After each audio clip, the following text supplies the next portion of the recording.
Olá, sou o professor Raimundo Silva e estamos aqui para conversar um pouco sobre a internet de todas as coisas e a sua relação com as redes de computadores.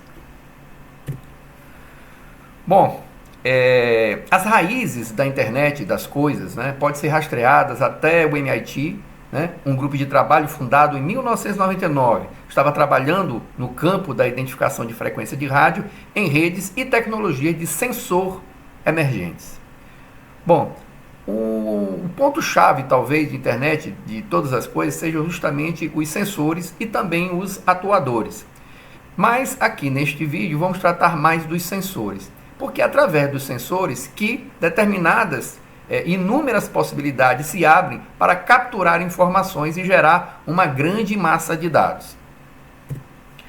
Então, a internet de todas as coisas é o momento exato em que foram conectadas à internet mais coisas ou objetos do que pessoas. Isso podemos evidenciar neste gráfico. Nós temos aqui que mais ou menos por volta de 2008 e 2009, nós tivemos uma quantidade de objetos e coisas conectadas à internet maior que a quantidade da população mundial. Com uma projeção naquela época para que em 2020, o ano evidentemente que nós estamos, nós tivéssemos uma média de 6 dispositivos, mais de 6 dispositivos conectados por habitante no planeta Terra. Evidentemente que a gente sabe que tem áreas que não têm acesso à internet, com grande dificuldade social e econômica. Então isso, quando você realmente distribui para as pessoas que realmente obtêm, esse número de 6,5 até se eleva. Mas fazendo uma divisão simples entre a quantidade de objetos disponíveis e pela população mundial, nós temos aí algo em torno de 6,58 objetos por pessoa. Então, à medida que vacas, tubulações de água, pessoas e até mesmo calçados, árvores e animais conectam-se à internet das coisas, o mundo tem um potencial de se tornar um lugar melhor. Então, vacas, sim.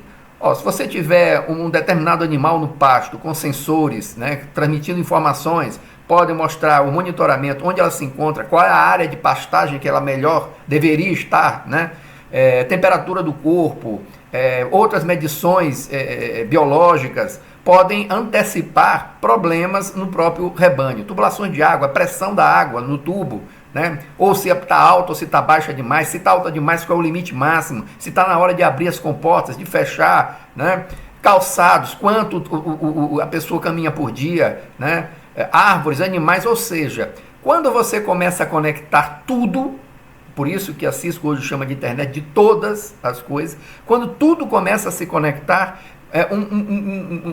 infinitas informações e possibilidades podem ser analisadas, podem ser identificadas e podem se tornar uma forma de proatividade ao invés de reatividade.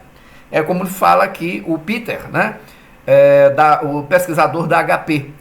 Com 1 trilhão de sensores integrados no ambiente, com todos conectados por sistema de computação, software e serviço, será possível ouvir a batida do coração da Terra, impactando a interação humana com o globo de forma profunda, da mesma forma que a internet revolucionou a comunicação. Então, digamos assim que o ponto-chave de internet de todas as coisas sejam os sensores, obviamente que são eles que vão captar informações e jogar, entre aspas, para dentro das redes a serem compilados, formatados, processados.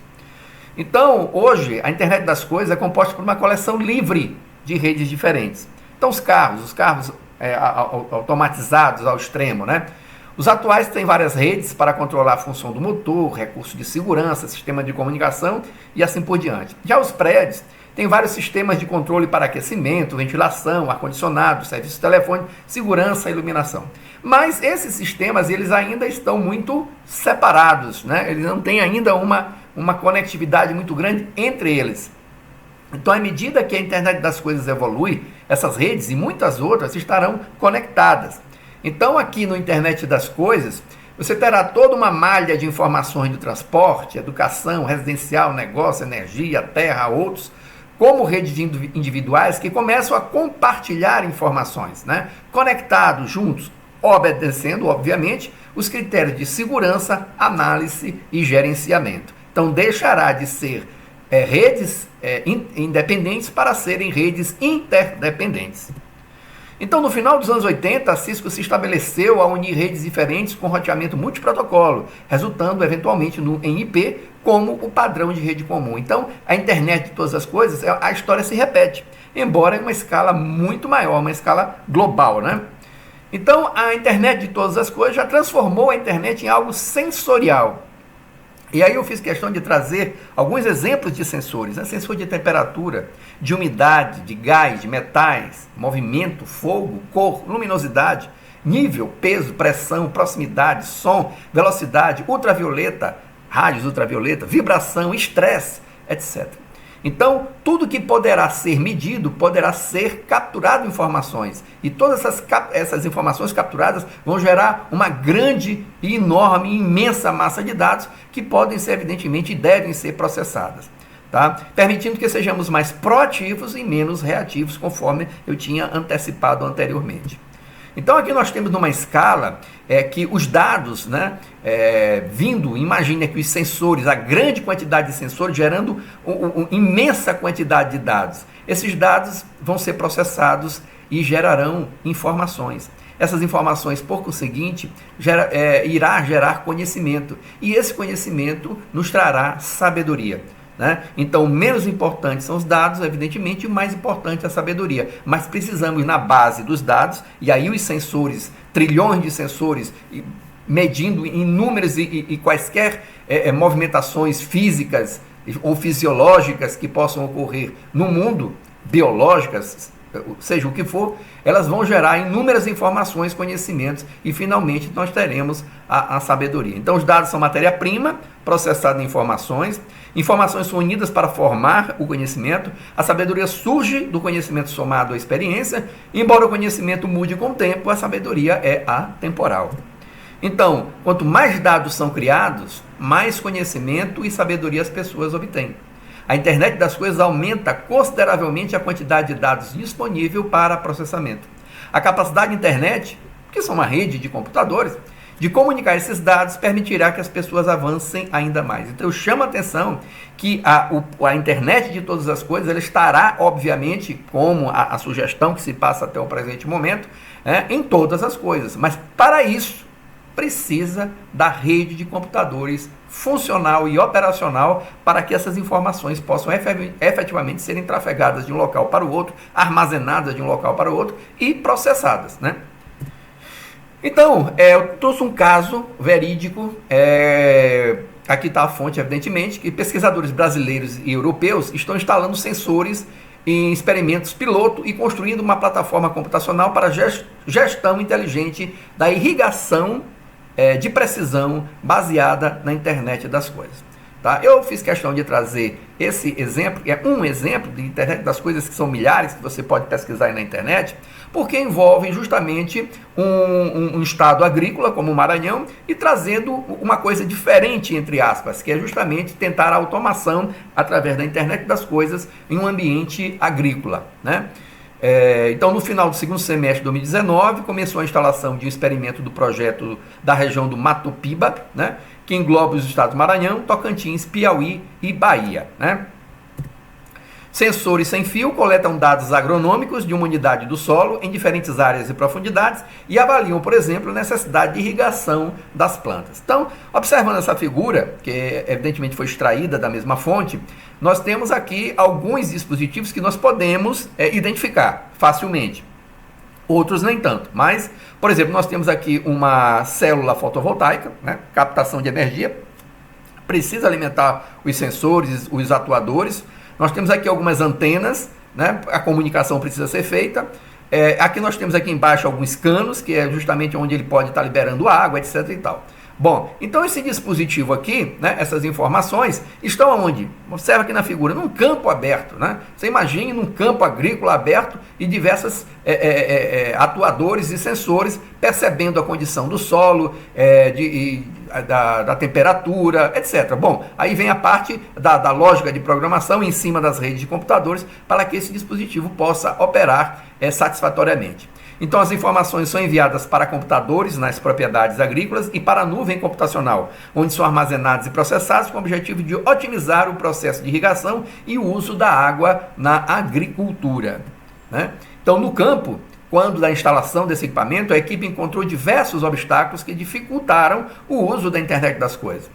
Instabilidade na comunicação. Né? Você imagine uma localidade distante, né, para você fazer comunicação, aquele dispositivo com antenas e tal, repassar as informações que estão sendo capturadas, ou então receber informação para que os atuadores possam abrir a água, fechar a água. Né? Distância do escritório da fazenda ao pivô central, que é o equipamento que executa a irrigação, e distância da fazenda até o centro da cidade mais próxima. Então, esses tópicos aqui estão entre os principais desafios, segundo relata o pesquisador da Embrapa e da Instrumentação de São Paulo, André Neto. Tá? Então, esses aqui são alguns obstáculos que foram encontrados. Então, o que eu quero chamar a atenção para vocês isso aqui? É que situações como essa, onde facilmente uma pessoa que pode agora observar os dados da sua agricultura e tal, só é possível com a internet das coisas, com as redes de computadores, porque sem essa base estrutural, não tem como funcionar. Como é que você vai ter essa captação de informações? Como é que você vai mandar uma informação para um determinado atuador fechar a água, abrir a água, ou um sensor captar a temperatura, a umidade do solo e enviar para que haja um processamento central? Imagine que isso aqui não é apenas um equipamento. Quantos equipamentos desse aqui estão espalhados e de quantos em quanto espaço para que possa monitorar não uma localidade, mas todo um campo agrícola? Né? E a partir dessas diversas informações, elas possam chegar a uma tendência, né? Mostrar uma tendência de irrigação, uma tendência de temperatura, uma tendência, junto, evidentemente, com as informações já conhecidas sobre a agricultura, de quais o melhor momento para o plantio, qual o melhor momento para a irrigação, etc. Bom, aí vai da imaginação de quem estiver trabalhando. Então, mas a base disso são as redes de computadores. Então, se você quer adentrar para o mercado de redes de computadores, é o momento, porque a internet de todas as coisas, aqui eu trouxe um caso agrícola, porque o nosso estado é um estado agrícola, só para enfatizar, mas em toda e qualquer instância da economia, da nossa vida social, as redes de computadores estão presentes, né? Então, voltando aqui àquele slide de internet das coisas, nós estaríamos trabalhando aqui na terra, digamos aqui num segmento da agricultura, mas imagine transporte, educação, energia, negócio, residencial ou outro. Todos esses campos necessitam da estrutura das redes de computadores em pleno funcionamento e, obviamente, precisam de analistas de rede de computadores, precisam de técnicos de rede de computadores para que as façam funcionar e as mantenham em funcionamento. Okay? Então, a base da internet das coisas, que é o futuro que já está na nossa porta, são as nossas redes de computadores. Então, se você pretende adentrar para o ramo das redes de computadores, fazer um curso, uma graduação, este é o momento ideal, o momento em que você não vai perder para a história, digamos assim. Não tenha receio, você está no caminho certo. Rede de computadores vai alavancar, vai possibilitar que todas as coisas deste planeta estejam, quiçá um dia, conectados e nos formando, transformando para melhor a vida da humanidade. Obrigado a todos.